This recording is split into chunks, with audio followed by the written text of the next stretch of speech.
So I've been gone for a really long time, and for that reason I can't just launch right into another video.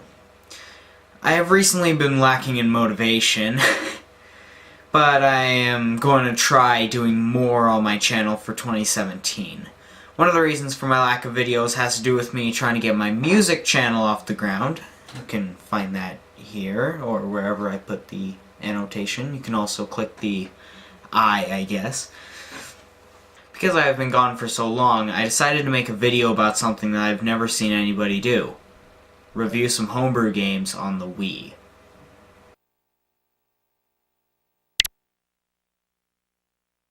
It's safe to say that the Nintendo Wii changed the way that we looked at motion controls.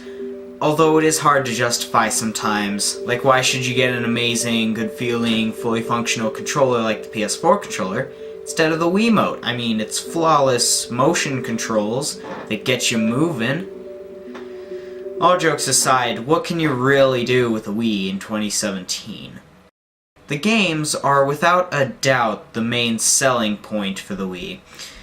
There are some amazing first-party games and a few good third-party ones, but the first-party games are really where it's at.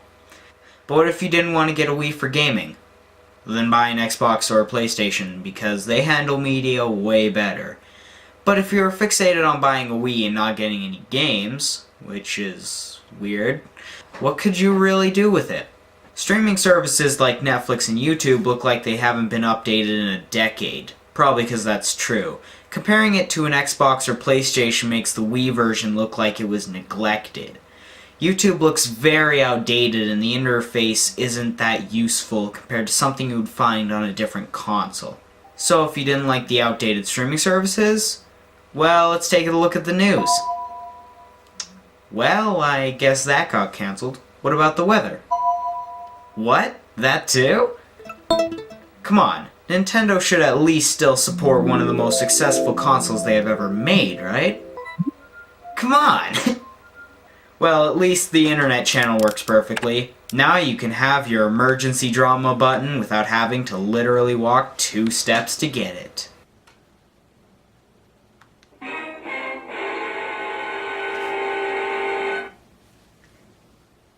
The photo channel has a few features, including recognizing photos that I never took. But aside from that, you can draw sunglasses to your heart's desires. And write messages. You can also add various effects to your photos and save them. You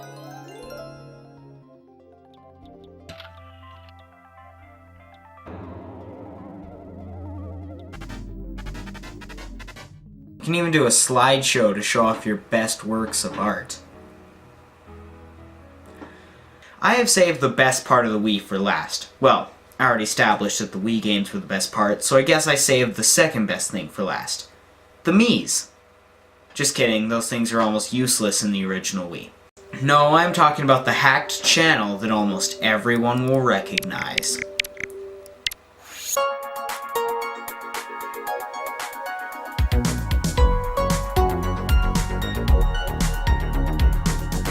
The Homebrew channel remains one of the few things still supported on the Wii, and that's a really good thing.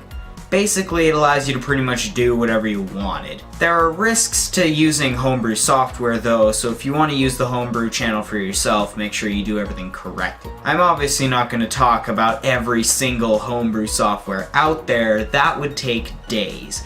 Instead, I'm going to talk about a few of the ones that caught my eye.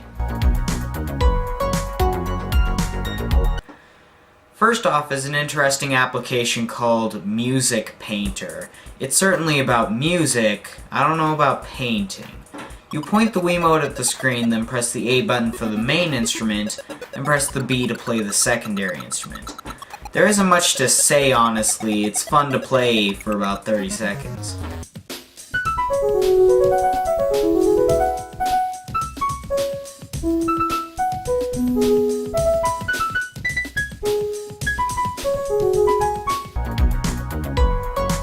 I don't even know how to say the name of this one.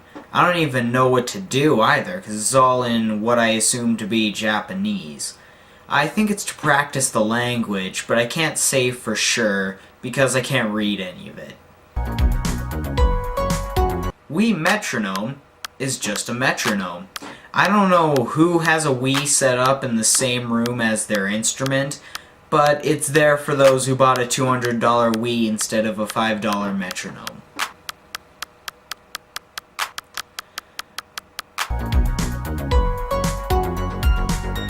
The Nintendo DS is a good console, so to test this hopefully accurate emulation, I'm gonna play my favorite game on the DS, Kirby Superstar Ultra. Alright, just gotta put the DS game in, and I know exactly how to do that on my Wii. I don't know how anybody thought that this was okay to release to the public. It's so slow that it's painful. Just as a comparison, here's the DS footage.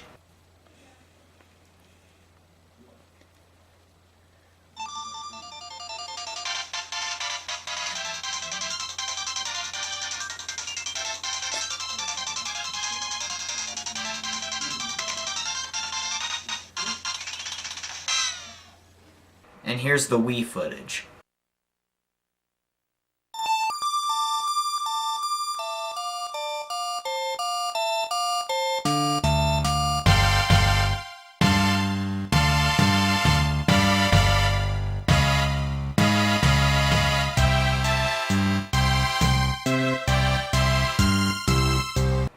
Whoever made this emulator probably didn't even test it at all before releasing it. Either that or he had some alien Wii that had gaming PC specs. The Nintendo Entertainment System is something that the Wii is more than capable of handling, so it works very well here. Now I can play some very old Mario Bros. I have nothing to say. It's good, and it works unlike the DS emulator. I'm looking at you.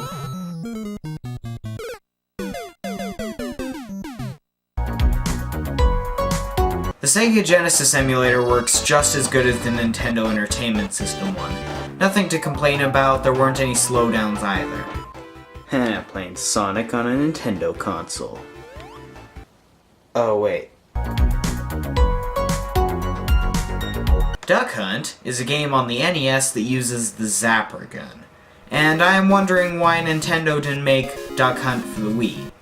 Someone out there must have thought the exact same thing, so they took it into their own hands and made Duck Hunt on the Wii. It's accurate and fun, but sometimes the birds fly way too fast. Like here, how am I supposed to hit that? Aside from that, really good game. Still Alive Wii is basically a 2D Portal game on the Wii. At first I had no idea how to move because I was seriously pressing every button on the controller and nothing was happening. But then I figured out that you were supposed to use the nunchuck attachment on the Wiimote. And with that I was able to complete a few levels. Excellent.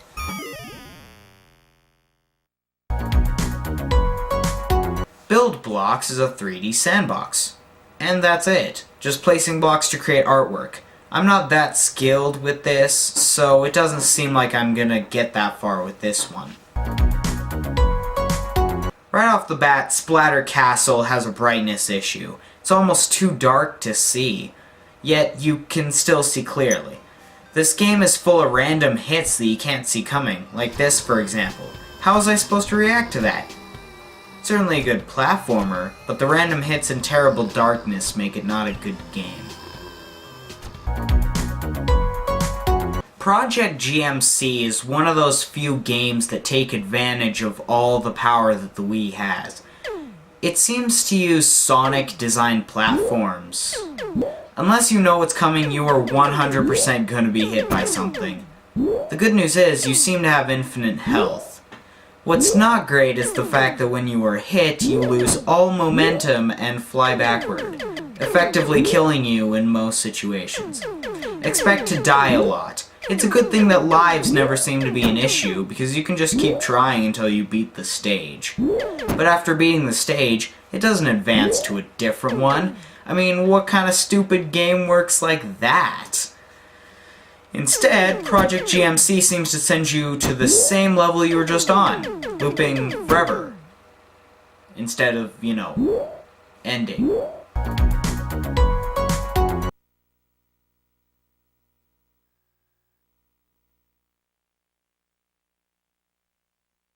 Turnip just gave me a glitch screen for a split second and then failed to load. So I guess that's it. We Are Nowhere is a weird one. It doesn't play like any sort of game, it's just kind of like a text-based experience. It's confusing, and there might even be a storyline about it waiting to be discovered. But I just don't have that much time.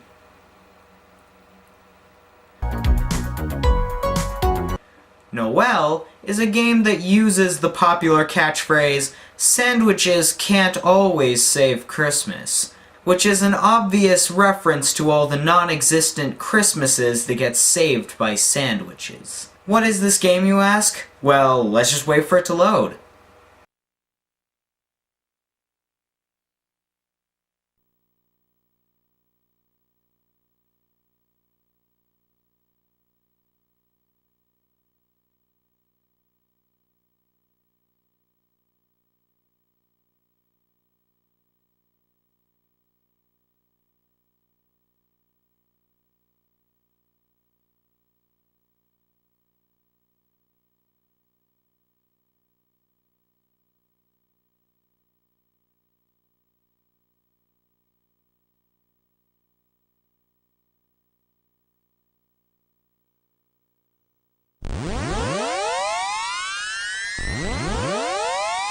What is this music?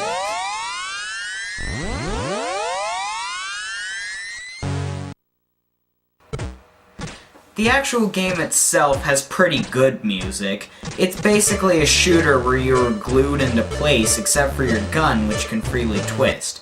It's hard to tell what can actually hurt you because sometimes the enemy projectiles hurt you and other times they don't. It's inconsistent. Let's launch Z-Race and see what it's all about.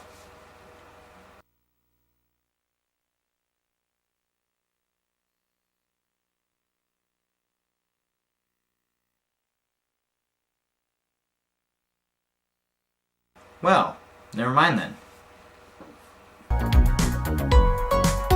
Trying to find out how to play Psychotrope is confusing because this text here is just in the way, so I'll explain it. Psychotrope is a fun puzzle game where you have to clear all the blocks on screen, but you have to use the cursor to cross only 2 at a time, no less, no more, and you can't cross diagonally. So this gameplay is so addicting that I got way more footage than I would ever need. I actually got stuck on one of these puzzles, so I guess it just ends the fun right there. Charophobe, I hope I'm saying that right, is a fun shooter where you go around this maze with the most calming of music, and you have to kill a bunch of yellow happy circles before they kill you. It's fun and I highly recommend playing it. Cubical Shooter is a game that I actually played so many years ago, back when I first hacked my Wii. I still have so much fun with this game. It's a first-person shooter where you have to avoid these people who are chasing you. They come from everywhere and you have to shoot them to your heart's content. Just make sure that they don't get you. The destructible environment makes strategies possible, and it provides traps for enemies, which is also what makes it so fun. What can I say about the Homebrew channel? Well, I think that this kind of hacking where people can just submit whatever they want to the Homebrew thing is something that should come to other consoles. It's the one thing that the Wii has dominance over, like the Xbox One or PS3. If you have a Wii, I recommend getting the Homebrew channel. It's free, and has a ton of legitimately useful stuff for it. I just happened to take a look at some of the more obscure applications.